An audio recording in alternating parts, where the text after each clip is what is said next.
A paz do Senhor, querida igreja, muito obrigado por nos receber em sua casa, para cultuarmos juntos ao nome do nosso Senhor. E chegou a hora de nós meditarmos na sua palavra, então eu quero convidar você a confiar no Senhor e a colocar de lado todo o medo. Não seja como aquele servo, que recebeu um talento e a Bíblia diz que ele ficou com medo, e ele ficou paralisado, e aí ele foi e enterrou o seu talento. Então nós vamos entrar na palavra do Senhor. Você pode até sentir temor no seu coração, mas não deixe que isso venha paralisá-lo, porque nós estamos sendo convidados a um movimento no Espírito Santo, e você não pode ficar parado diante desse convite maravilhoso do Senhor. Nós vamos ler a palavra de Deus que está em Hebreus, capítulo 12, verso 14. Mas eu te convido a deixar a sua Bíblia aberta nesse capítulo de Hebreus, capítulo 12, porque a gente vai discorrer todo esse capítulo nesta ministração. Então mantenha aí a sua Bíblia aberta para a gente poder acompanhar juntos. Amém? Hebreus 12, verso 14 diz assim: esforcem-se para viver em paz com todos e para serem santos. Sem santidade ninguém verá o Senhor. Amém? Eu te convido agora a fechar os seus olhos, curvar a sua fronte e vamos falar com Deus. Querido Pai, estamos aqui, Senhor, diante de Ti, pedindo, Senhor, no nome de Jesus Cristo, que o Senhor fale conosco, ó Pai. Que toda barreira seja removida agora, Senhor, pelo poder do Teu Espírito Santo. Tudo aquilo, Senhor, que quer atrapalhar, impedir, Senhor, de recebermos a Tua palavra. No nome de Jesus eu repreendo agora, nas regiões espirituais, que cesse toda voz maligna que tenta roubar-nos neste momento, e que a sua palavra possa encontrar um coração aberto, disposto para receber esta tão preciosa semente, em nome de Jesus.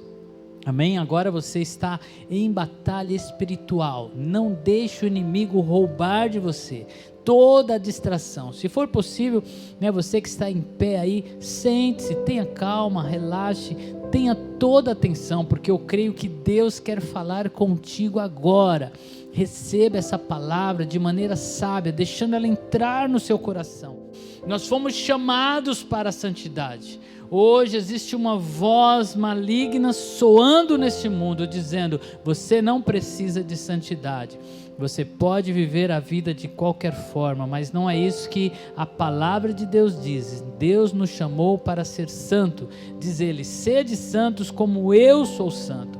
E aqui tem uma afirmação muito forte, porque diz: sem santidade ninguém verá o Senhor. Ninguém verá o Senhor. Está dizendo aqui do nosso encontro com Deus, que sem a santidade ninguém vai poder desfrutar da sua presença. Como que é isso, pastor? Como é que nós, homens limitados, imperfeitos, poderemos desfrutar de tamanha santidade? Então nós vamos entender aqui o que o texto está dizendo. Então eu te convido a acompanhar comigo aqui essa ilustração que eu vou fazer para vocês. Aqui nós temos Deus, um Deus santo, que está nos convidando.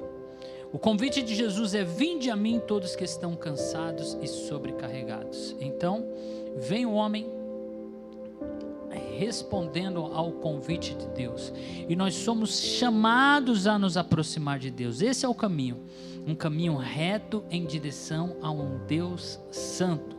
Só que diante daquilo que está à nossa volta, nós podemos criar uma barreira que nos impede de se aproximar de Deus. Quando nós criamos essa redoma, nós, ao invés de irmos em linha reta, nós passamos a fazer este movimento. Ao fazermos este movimento, nós sentimos o movimento.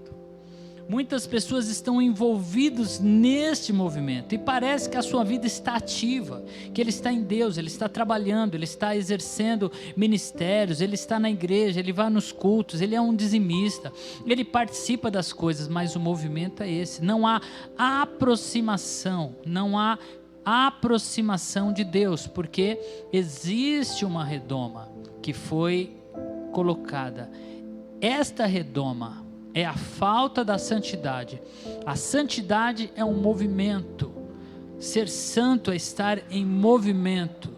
Nós alcançamos a santidade em Cristo, porém nós nos movimentamos em direção a Deus. Todas as vezes que algo nos impede de se aproximar de Deus, nós entramos em um movimento que, embora nós sentamos esse movimento, nós paramos de nos aproximar de Deus. Vamos voltar para o texto. Eu quero continuar lendo aqui para que você entenda, né, o que a palavra de Deus está nos dizendo. Olha só: cuidem que ninguém se exclua da graça de Deus, que nenhuma raiz de amargura brote e cause perturbação, contaminando muito. Veja que a palavra exclua, fique de fora da graça de Deus. Nós fomos salvos pela graça, mediante a fé em Cristo Jesus, não pelas nossas obras, mas pelaquilo que Cristo fez. Então é pela graça que nós somos salvos, por Cristo Jesus, o nosso Senhor. Porém, esta salvação que recebemos, esta santificação que recebemos em Cristo, aqui diz que nós podemos ser excluídos, colocados de fora, como eu representei ali naquela ilustração. Podemos ficar rodeando, excluídos da graça. Cessou-se o movimento, porque brotou-se uma raiz de amargura, brotou-se uma mágoa contra alguém, uma perturbação que além, de nós pode incluir outros, quando a gente fica compartilhando, reclamando, E olha só, o verso 16: que não haja nenhum imoral ou profano como Esaú, que por uma única refeição vendeu seus direitos de herança como filho mais velho. Como vocês sabem, posteriormente, quando quis herdar a bênção, foi rejeitado e não teve como alterar sua decisão, embora buscasse a bênção com lágrimas. Então o exemplo que o autor aos Hebreus daqui é de Esaú, e ele é chamado de profano, porque ele abriu mão do seu direito de filho mais velho. Nós recebemos direito quando nós entregamos a nossa vida ao Senhor Jesus. Nós recebemos o direito de sermos filhos de Deus. João 1,12 conta essa verdade. Diz que nós recebemos poder de filho. Então nós nos tornamos filhos. Mas como Esaú abriu mão do seu direito de filho mais velho, nós também podemos abrir mão desse direito e ficar excluídos da graça de Deus, ficarmos de fora daquilo que Deus tem para nós. Olha o verso 18: vocês não chegaram ao monte que se podia tocar, que estava em chamas, nem as trevas escuras, nem a tempestade, ao soar da trombeta e ao som das palavras tais que os ouvintes rogaram que nada mais lhe fosse dito, pois não podiam suportar o que lhe estava sendo ordenado. Eles não podiam suportar aquilo que estava sendo falado. Quantos param diante disso? Diante daquilo que está sendo falado, aquilo que está sendo ordenado? Vamos voltar aqui e eu quero falar mais com vocês sobre esta redoma que nos exclui da graça. O que representa esta redoma? Muitas vezes ela é representada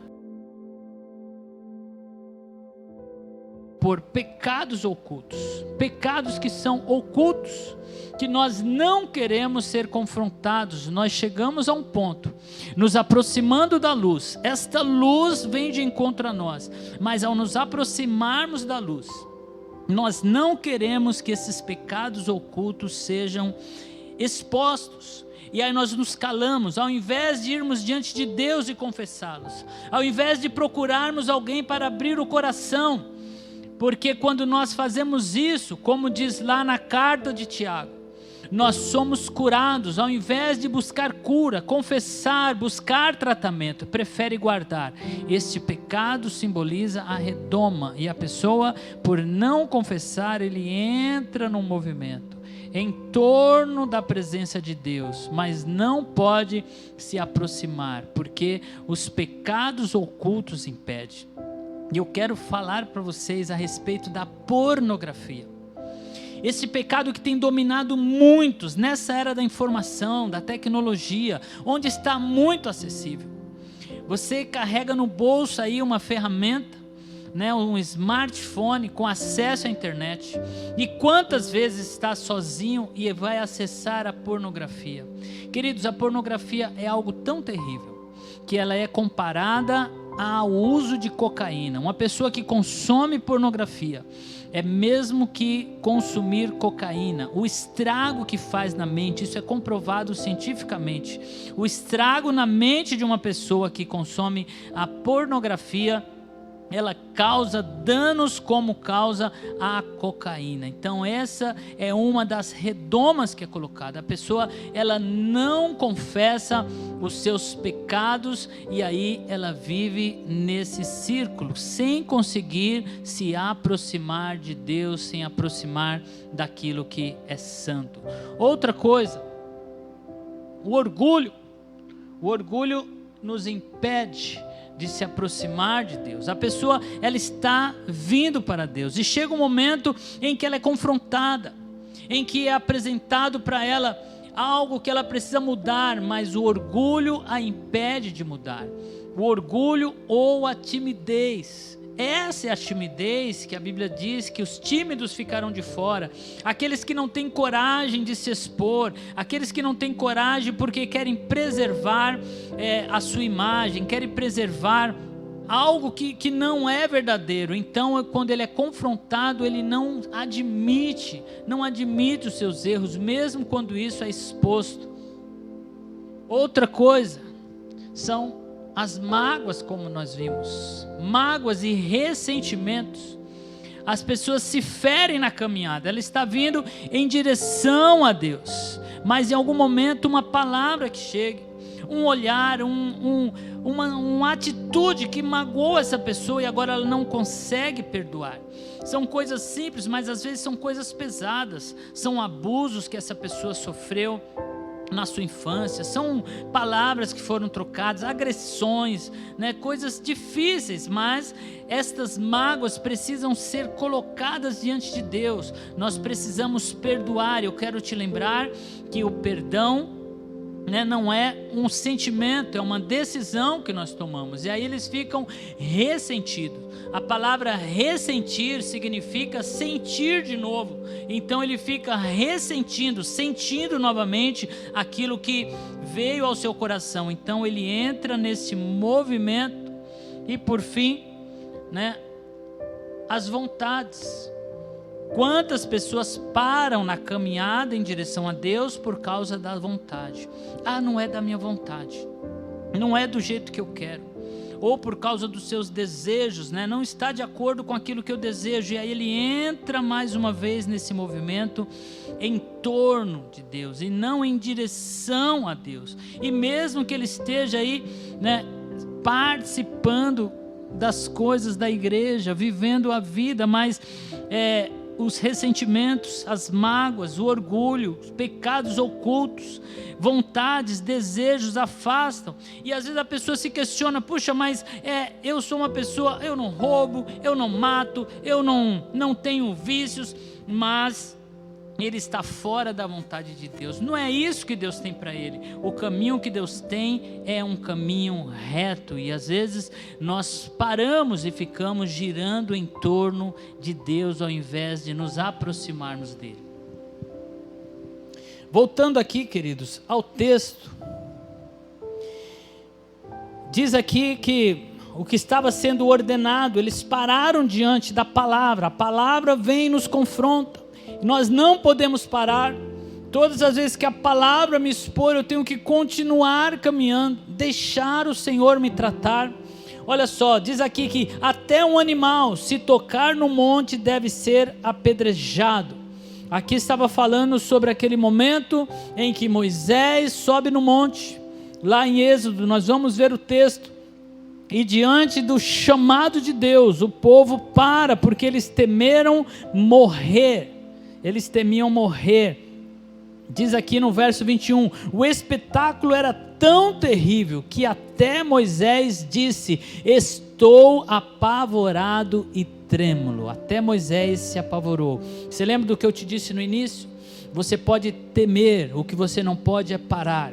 Diferente dos outros, Moisés, apesar do temor, ele continuou em direção a Deus. Ele não deixou que aquele temor virasse uma barreira. Ele continuou em direção a Deus. E é impressionante a forma como Moisés, ele anda em direção a Deus. Eu quero ler com vocês no livro do Êxodo, no verso 19, que vai tratar desse momento em que Deus marca um encontro com o povo naquele monte. Olha só, Êxodo capítulo 19, do verso 10 ao 13, são versos impressionantes. Olha o que diz: e o Senhor disse a Moisés, vá ao povo e consagre-o hoje, e amanhã eles deverão lavar as suas vestes e estar prontos no terceiro dia, porque nesse dia o Senhor descerá sobre o monte Sinai à vista de todo o povo. Estabelece limites e diga ao povo, tenham o cuidado de não subir ao monte e não tocar na sua base. Quem tocar no monte certamente será morto, será apedrejado ou morto a flechadas. Ninguém deverá tocar com a mão, seja homem, seja animal, não viverá. Somente quando a corneta soar um toque longo, eles poderão subir ao monte. Então essa era a instrução. Olha, se preparem, se consagre, coloque a sua vida diante de Deus, separe um tempo, porque Deus vai descer à terra, Deus virá se encontrar com o seu povo, e Deus disse, olha, estabeleça um limite, mas haverá um momento que esse limite será tirado, e o povo deverá entrar diante daquilo que Deus vai falar, que Deus vai instruir. Então Deus vem e começa a dizer as palavras da lei, e após o Senhor citar toda a lei, os 10 mandamentos, que começa aqui no capítulo 20 do livro de Êxodo, e aqui no capítulo 20, no verso 18 e 21, é o momento em que o Senhor diz, está aberta a porta, agora vocês podem vir. Olha só, Êxodo 20, verso 18, vendo-se o povo diante dos trovões e dos relâmpagos e do som da trombeta e do monte fumegante, todos tremeram assustados, ficaram à distância e disseram a Moisés, fala tu mesmo conosco e ouviremos, mas que Deus não fale conosco, para que não morramos. Moisés disse ao povo, não tenham medo, Deus veio prová-los, para que o temor de Deus esteja em vocês e os livre de pecar. O temor do Senhor nos livra de pecar. O temor é algo bom. O respeito a Deus, o respeito à sua presença, Ele vai nos livrar de pecar. Mas olha o verso 21, mas o povo permaneceu à distância, ao passo que Moisés aproximou-se da nuvem escura, em que Deus se encontrava. Moisés, apesar de trêmulo, ele continuou seguindo na direção de Deus, ele continuou caminhando na direção de Deus, ele não parou, mesmo diante daquele temor, e o povo temeu a morte. E eu vou dizer para você que o temor à morte, ou seja, o desejo de salvar a própria vida, nos afasta de Deus. Aquela restrição não deveria parar o povo, porque Jesus disse que quem quiser salvar a sua vida vai perdê-la. Lá em Mateus 16, 25, mas aquele que perder a sua vida por amor dele, esse será salvo. Então nós não devemos deixar que este medo de perder a vida ou abrir mão das nossas vontades venha nos afastar de Deus. Na verdade, era um convite para que eles morressem para si mesmos. Por isso que a palavra do Senhor veio expressando a sua vontade. Deus trouxe a lei dizendo: olha, é por esse caminho que vocês devem andar. Era para eles deixar de lado as suas vontades, se apegar a Deus e continuar seguindo. Lá em Lucas 9:23, Jesus diz que aquele que não pega a sua cruz e segue, ou todo aquele que deseja segui-lo deve pegar a sua cruz. A cruz representa a morte, cruz é um instrumento para a morte. Então pegar a cruz e seguir Jesus é estar disposto a morrer para si mesmo. Então este medo não pode nos paralisar. O desejo de se encontrar com Deus deve ser maior do que o desejo de salvar a vida. Foi isso que Moisés fez. Ele venceu aquele medo que veio sobre ele, porque o desejo de se encontrar com Deus era maior. O verso 22, voltando para Hebreus, diz assim: mas vocês chegaram ao Monte Sião, a Jerusalém celestial, à cidade do Deus vivo, chegaram aos milhares de anjos em alegre reunião, a igreja dos primogênitos, cujos nomes estão escritos nos céus. Vocês chegaram a Deus, juiz de todos os homens, aos espíritos dos justos aperfeiçoados, a Jesus, mediador de uma nova aliança, ao sangue aspergido, que fala melhor do que o sangue de Abel. A porta foi aberta, o véu foi rasgado de alto a baixo. Temos agora acesso ao Santo dos Santos. Jesus abriu o caminho para que eu e você pudéssemos ter acesso a Ele. Assim como quando soaram as trombetas ali no Monte Sinai, dizendo ao povo: agora vocês podem vir, agora vocês podem avançar. Para nós também já foi soada a trombeta. Jesus Cristo morreu, consumando o sacrifício perfeito. O caminho foi aberto. Nós podemos adentrar agora no Santo dos Santos. Não deixe que nada pare este movimento na sua vida. Deus continua te chamando, dizendo: vinde ser santo, vinde, ajuste a sua vida, continue no processo de santificação, continue caminhando na direção de Deus. Verso 25 diz assim: cuidado, não rejeitem aquele que fala. Se os que se recusaram a ouvir aquele que os advertia na terra não escaparam, quanto mais nós, se nos desviarmos daquele que nos adverte dos céus? Aquele cuja voz outrora abalou a terra, agora promete: ainda uma vez abalarei, não apenas a terra, mas também os céus.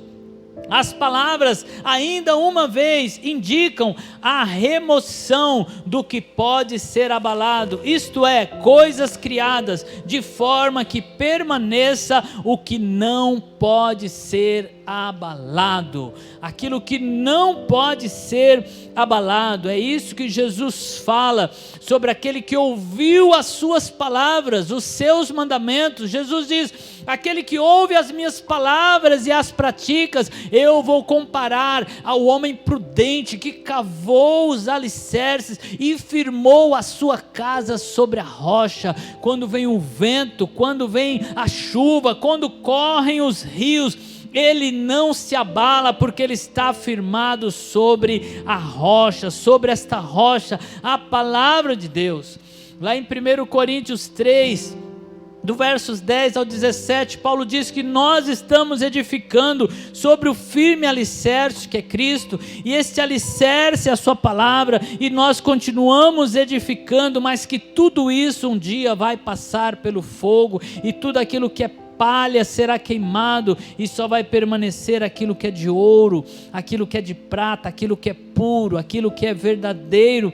Então nada nos impede de nos aproximarmos de Deus. Não pare diante desse chamado.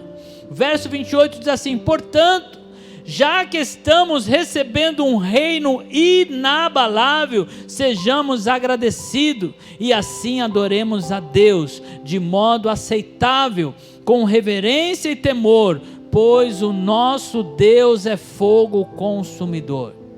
Nós temos que saber que à medida que nos aproximamos de Deus e da sua santidade, tudo aquilo que está em nós desajustado tem que ser consumido pela santidade de Deus. Mas às vezes nós queremos guardar para nós coisas que não queremos que se mexam, mas tudo isso nos faz andar em círculo, em volta de Deus, e não nos aproximamos de Deus. E como é que nós removemos isso? Como é que nós removemos esta redoma?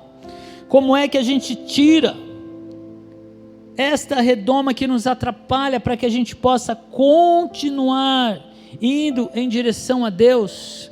Olha só, remover estas coisas que simbolizam aonde Deus nos quer no Santo dos Santos, na sua presença, se aproximando dele, não do lado de fora.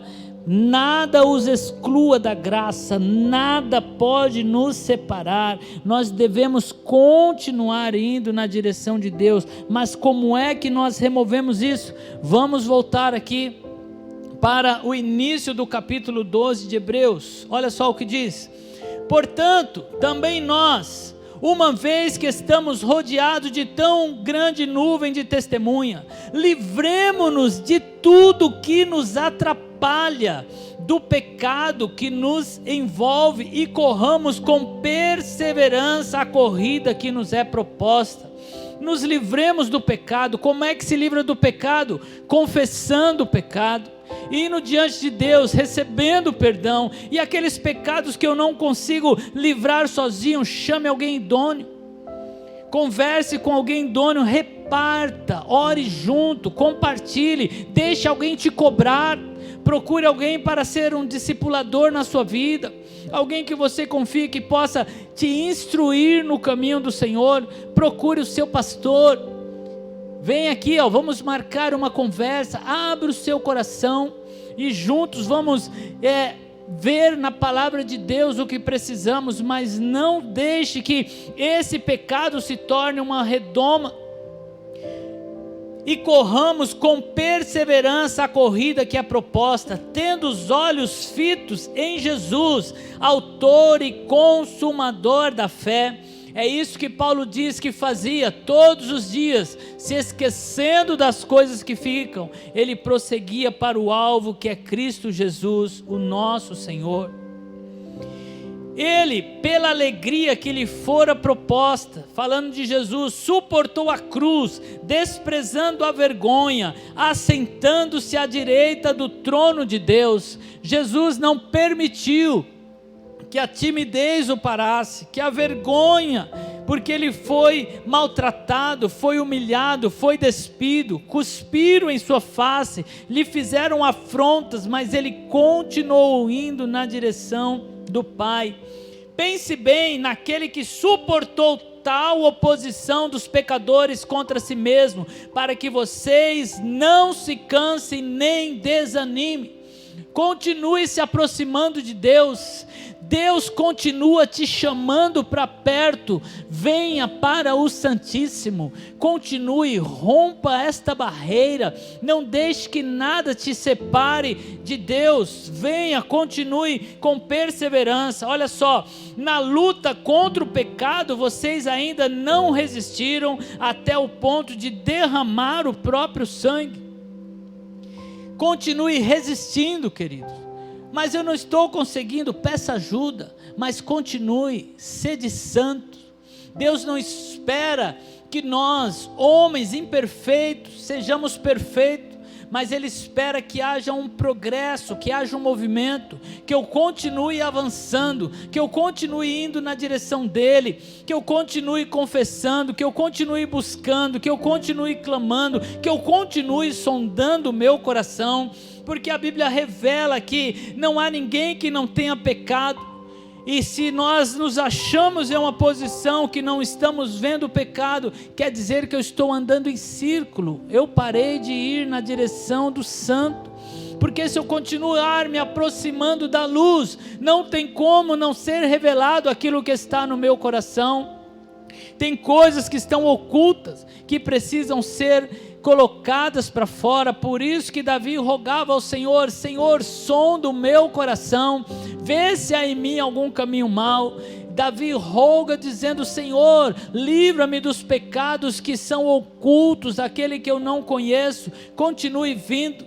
Jeremias 33:3 diz assim: clama a mim, responder-te-ei e anunciar-te-ei coisas grandes e firmes que não sabes. São essas coisas que o Senhor nos revela, que nos coloca em movimento. E diz assim: vocês se esqueceram da palavra de ânimo que lhes foi dirigida como a filhos. Meu filho, não despreze a disciplina do Senhor, nem se magoe com a sua repreensão, pois o Senhor disciplina a quem ama. Quantas pessoas se magoam quando nós chamamos a atenção? Quando nós como pastores chamamos e desafiamos: olha, rompa esse limite, venha para perto, e a pessoa se fecha, ela não quer ser corrigida, não quer romper, prefere ficar andando em círculo, e a gente chama, fala: olha, cuidado com isso, essa postura, o que você está fazendo, isso precisa ser tratado. A pessoa prefere se fechar e se magoar, não entende que isso é cuidado, que isso é amor. E diz aqui, olha, que Deus castiga todo aquele a quem aceita como filho. Se você se tornou filho, recebeu o poder de filho, como diz lá João 1,12, você agora está sendo tratado pelo Pai, e Ele vai disciplinar para que você possa romper esse limite. E olha o verso 7, suportem as dificuldades, recebendo-as como disciplina, ao invés de reclamar. Entenda, Deus está tratando com você, Deus está te chamando para perto. O que está à nossa volta, se a gente colocar bons olhos, como Jesus diz, vai se cumprir a promessa que está em Romanos 8:28, todas as coisas cooperam para o bem daqueles que amam a Deus. Quem ama a Deus? Jesus disse: aquele que ouve os meus mandamentos e pratica, esse é o que me ama, é esse que ama a Deus. Todas as coisas vão cooperar para aqueles que amam, para que nós sejamos aperfeiçoados. E o texto segue dizendo assim, olha só: ora, qual o filho que não é disciplinado por seu pai? Se vocês não são disciplinados, a disciplina é para todos os filhos, então vocês não são filhos legítimos, mas ilegítimos. Quem não é disciplinado é porque não é filho legítimo, querido. A disciplina do Senhor, a correção do Senhor é para que você não entre naquele movimento. É a disciplina do Senhor que remove a barreira para que a gente possa continuar avançando. Sem a disciplina, a barreira permanece. Deus quer remover isso, porque nós somos filhos legítimos. Deus quer arrancar essas coisas para que você se aproxime dEle. É o convite à santidade. Deus está nos chamando para podermos ser filhos. Olha só o verso 9, além disso, tínhamos pais humanos que nos disciplinavam e nós os respeitávamos. Quanto mais devemos submetermos ao Pai dos Espíritos para vivermos. Verso 10, nossos pais nos disciplinavam por curto período, segundo lhes parecia melhor, mas Deus nos disciplina para o nosso bem, para que participemos da sua santidade. Eu quero aqui advertir os pais. Você, pai, que deixa de disciplinar o seu filho, você está descumprindo aquilo que Deus falou. No mundo atual, no momento atual, veio uma cultura em que o pai não vai disciplinar o filho. Ele tem medo de não ser amado e ele quer comprar o amor do filho, mas o amor do filho só vem pelo respeito, assim como o amor a Deus. Por isso que o temor a Deus é o princípio de todas as coisas. Eu não estou dizendo que você deve espancar o seu filho, não, mas você deve corrigi-lo, você deve ser firme com ele, porque é isso que vai gerar nele um caráter, uma integridade. E o filho faz bico, o pai vai lá e volta atrás e não consegue trazer o filho. É difícil de ver, mas famílias são conduzidas pelos filhos. O pai que deveria conduzir o caminho, quantos chegam e dizem assim: não, mas o meu filho não quer. O meu filho não quer, e às vezes é criança que fala: eu não quero ir à igreja, e ele não deixa, ou melhor, deixa, não traz, sendo que a palavra diz: instrui o seu filho no caminho que deve andar. E é o filho que expressa a vontade. Quantos mudam, de lugar, mudam porque diz: o meu filho não quer. Você é pai, é você que mostra o caminho. Vai chegar uma hora que ele vai caminhar sozinho. O próprio Deus nos disciplina para que a gente chegue no lugar certo. Então exerça o seu papel de sacerdote. E diz o texto assim: nenhuma disciplina parece motivo de alegria no momento, mas sim de tristeza. No primeiro momento, a disciplina parece trazer tristeza, mas mais tarde, porém, produz fruto de justiça e paz para aqueles que por ela foram exercitados. Me diga uma coisa, você que passou por isso, que foi exercitado na disciplina, que o seu pai corrigiu, você não tem um coração grato a ele? Eu tenho um coração grato. Todas as vezes que os meus pais me corrigiram, que eu estava desviando, isso não fez com que eu deixasse de amá-los. Pelo contrário, quando a gente amadurece, nós olhamos para trás e entendemos o que os nossos pais fizeram. Para concluir, verso 12: portanto, fortaleçam as mãos enfraquecidas e joelhos vacilantes, façam caminhos retos para os seus pés, para que o manco não se desvie, antes seja curado. Eu vou ler de novo esse verso 12. Portanto, fortaleçam as mãos enfraquecidas e os joelhos vacilantes, façam caminhos retos para os seus pés, para que o manco não se desvie, antes seja curado. Vem aqui comigo, queridos, mais uma vez eu vou mostrar para vocês qual é o papel do pastor, como eu me sinto diante daquilo que o Senhor me deu e as pessoas que estão exercitando a fé. Olha só, alguém vem e começa a entrar neste movimento, então o pastor se coloca aqui na frente para dizer: olha, o caminho é para lá. Quando ele chega, vem aqui, nesse momento em que o pastor se coloca na frente. Voltando aqui, olha só, a pessoa está vindo naquele movimento, e o ministério que Deus me deu como pastor é de se colocar na frente e dizer: é por aqui, meu filho, o caminho é por aqui, para que você se aproxime. Mas ele quer continuar naquele movimento. Não, mas eu estou indo, olha só, eu estou fazendo, eu estou indo, mas você deixou de se aproximar. Então nós nos colocamos na sua frente e dizemos: não, é para cá, em linha reta, para cá, nessa direção, remova esta barreira. E diz aqui: permaneça firme, para que até o manco que está de um lado para o outro não erre o caminho. Você pai tem esse papel, você líder tem esse papel, você cristão é sacerdote, nós temos esse papel. Por isso que eu insisto dizendo: olha, se coloque na frente da sociedade deste momento e mostre o caminho. E é difícil quando você fala e a pessoa continua nesse caminho. Nós temos responsabilidade, nós temos que remover esta redoma. Às vezes são motivos que parecem legítimos que nos levam a contornar. Quando eu estava quando eu cheguei na região, né, que eu comecei a fazer parte da igreja ali do TBC, no Jacuí, houve um momento em que o pastor Isaías, que hoje é o nosso presidente, ele me fez um convite, ele disse: olha, amanhã nós teremos uma reunião, e você precisa estar presente, e eu vou dizer para você um exemplo de motivos justos, e isso ia acontecer no domingo, e no sábado eu fui para uma vigília, um amigo me convidou, eu fui para uma vigília, fui para o monte, olha, eu estava orando, eu passei a madrugada inteira orando, e na manhã seguinte eu acordei atrasado, eu perdi a hora, eu fui correndo, cheguei atrasado, e quando eu cheguei a reunião já tinha começado, e quando eu cheguei na porta, né, o pastor, ele pegou no meu braço e me levou para o gabinete dele, eu entrei na sala, e ele falou: aonde você estava? Porque eu marquei com você. Aí eu pensei: puxa, eu tenho a melhor desculpa do mundo.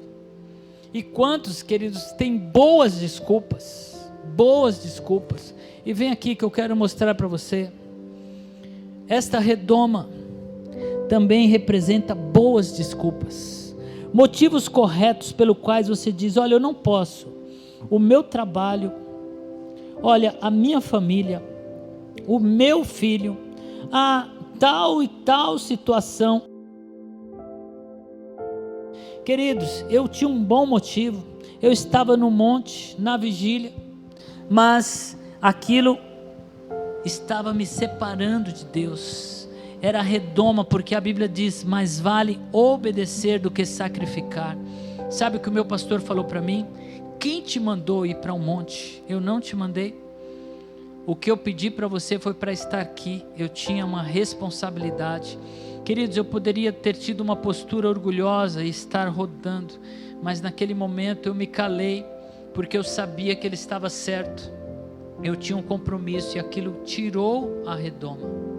Deus quer tirar a redoma, Ele quer que você continue se aproximando até você chegar no lugar santo. Esse é o lugar, o centro da vontade de Deus, é o lugar que Deus quer que você esteja.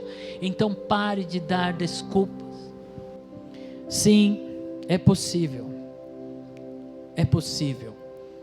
Deus não te daria um trabalho que te afastasse dos propósitos dele, Deus não te daria um emprego para te afastar dos propósitos dele, Deus não te dá filhos para te afastar do propósito dele, Deus não te deu um casamento para te afastar dos propósitos dele. É possível, sim, continuar seguindo na direção de Deus diante dos desafios. Nós estávamos agora há pouco compartilhando as dificuldades que nós enfrentamos em um período que nós tínhamos muitos afazeres, vida profissional, eu dava aula, havia uma série de coisas, e nós conseguimos continuar. Eu estava até dizendo para o Misael, né? Eu falei: Misael, eu não sei matematicamente como a gente fazia, mas a gente fazia, porque havia uma disposição em seguir. Se houver disposição no seu coração, Deus continua te chamando: vem para o Santíssimo. Não pare no processo de santificação. É esse processo sem o qual ninguém verá o Senhor. A santificação é um processo contínuo, dia após dia. Continue examinando, deixe-se ser moldado. Quando Deus colocar pessoas do seu lado, que puxa a sua orelha, que chama a sua atenção, que fala para você detalhes que às vezes parece que não é importante, Ele está te dizendo: continue indo, continue avançando, aceite, continue caminhando. Deus coloca pessoas ao nosso lado para nos impulsionar em sua direção. Em nome de Jesus, continue avançando, não tenha medo. Deus tem coisas maravilhosas para você. Olha, não fique vivendo do passado. Quando nós ficamos com aquele sentimento que parece que o passado é um lugar melhor, olha, aquilo que ficou para trás, olha, eu já vivemos contando história do passado, quer dizer que a gente está naquele ciclo vicioso. Rompa com a barreira. Deus quer que você sinta que hoje é o melhor momento da sua vida, pois continuamos nos aproximando dele. Em nome de Jesus, Deus te abençoe.